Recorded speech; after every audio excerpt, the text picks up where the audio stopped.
Do you ever watch a video on your Fire Stick and it's buffering? I'm going to show you the best way to fix that problem at the end of this video, so keep watching. First, let's talk about how streaming works. But we also need to know the difference between video downloading and video streaming. Video downloading is when you have to download the entire file before you can watch the video. Video streaming is when the video file is broken down into small packets. Those packets contain the video and audio that load to your device, and the software is designed to instantly play the video.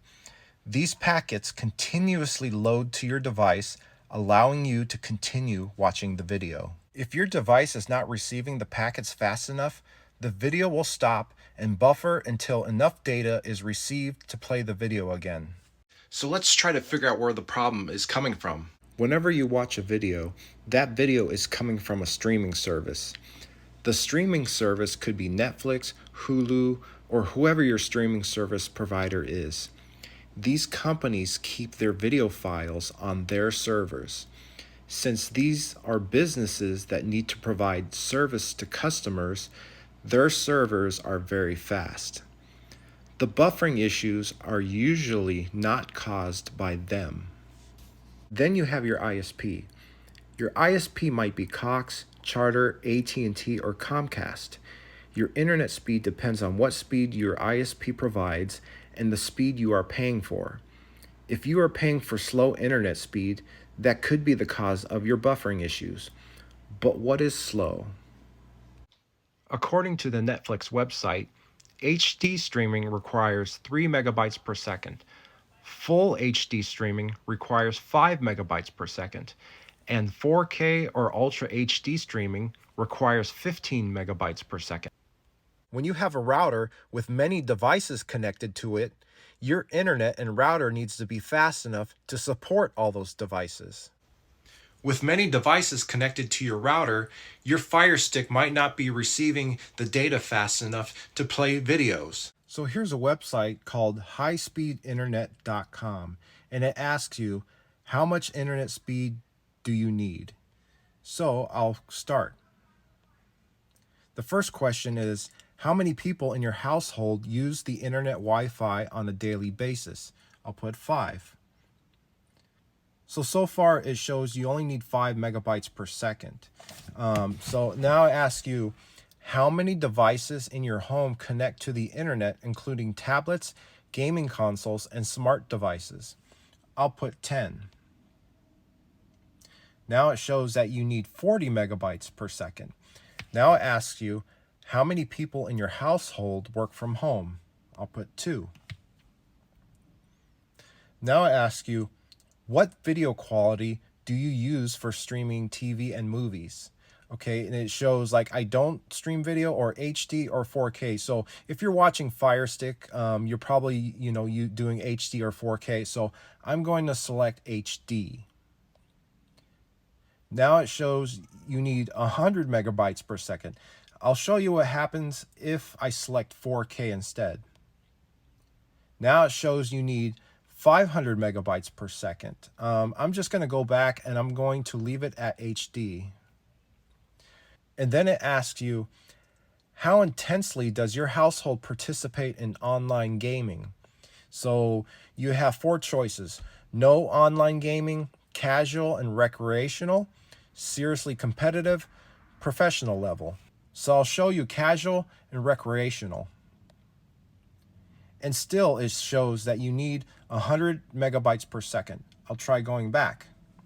So let's try professional level. And then it goes up to 500 megabytes per second. I'm just going to go back and just leave it as casual. Okay. Does your household download large files from the cloud or via the internet? You have no, yes occasionally, or yes frequently. So I'm going to try yes occasionally. So it shows that you need 100 megabytes per second to support all your devices, and that's 10 plus devices.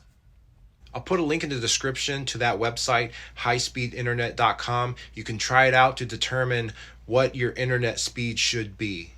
If you find that your internet speed is too slow, you can do 2 things. You can either call your internet service provider to upgrade your internet speed, or you can reduce the number of devices that are connected to your router by either turning them off or disconnecting them. Next, let's take a look inside the house. You have your router and your Fire Stick. Let's talk about things that you could do at home to prevent your Fire Stick from buffering. Having your Fire Stick too far from your router will cause a poor connection. Your Fire Stick should be less than 30 feet from your router. Also, having many devices in between your router and Fire Stick can cause interference and poor connection. Next, let's talk about what you can do with your Fire Stick to fix buffering.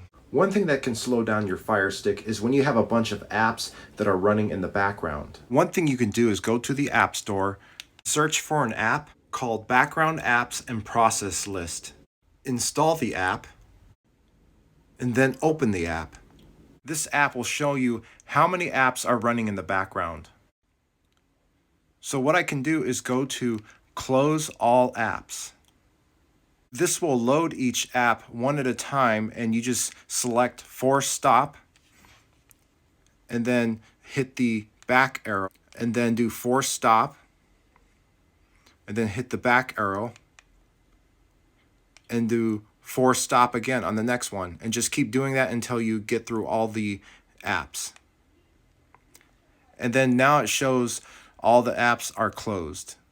Another thing you can do is clear up storage on your device. And there's a few ways you can do this. The first way is by deleting unnecessary apps. If you have too many apps loaded on your device, they could be running in the background and they can slow down your device. First, go to Settings. Then go to Applications. Go to Manage Install Applications. Then find the app you want to uninstall. Then select the app. And then go down to Uninstall. And then confirm the uninstall. Another way to clear up space is by deleting cache. If you look at each app, you can see on the right it shows that there's cache. Just select the app and then click Clear Cache. Another thing you can do is to check how good your connection is to your router. Go to Network, select your network, and then press the play button to check your network status. This will tell you if your connection is good. This one shows the signal strength is very good, it's connected to Wi-Fi, and it's connected to internet. No issues were found within your network connection. Another thing you want to do is check your download speed on the Fire Stick. First, go to your apps, and then go to the Internet app. If you don't have the Internet app, I recommend that you download it. Then search for a website called fast.com. You can use fast.com to test your internet speed on your Fire Stick. My speed shows 75 megabytes per second. Remember that Netflix recommends 15 megabytes per second for 4K streaming. So if your internet speed is still slow, the best thing I could recommend for you is to purchase this Ethernet adapter from Amazon. I'll put a link in the description where you can purchase this adapter. The Ethernet adapter has two ports, so it has a port for the power and then a port for the Ethernet cable. Here's where you'll plug in the power, and then you plug in the Ethernet cable. This cable right here on the adapter connects to your Fire Stick. And then connect this end to your TV, and then make sure you plug in your power for your Fire Stick. So now I have an Ethernet wire connected. Now here's the speed that I have with the Ethernet cable connected to the Fire Stick. So as you can see, using an Ethernet cable should give you faster internet speed. So I hope this video solved your buffering issues. I know this was a long video, there was a lot of information that we covered, so I recommend that you subscribe to this channel in case you need to come back to this video and to be updated on future videos. And thanks for watching.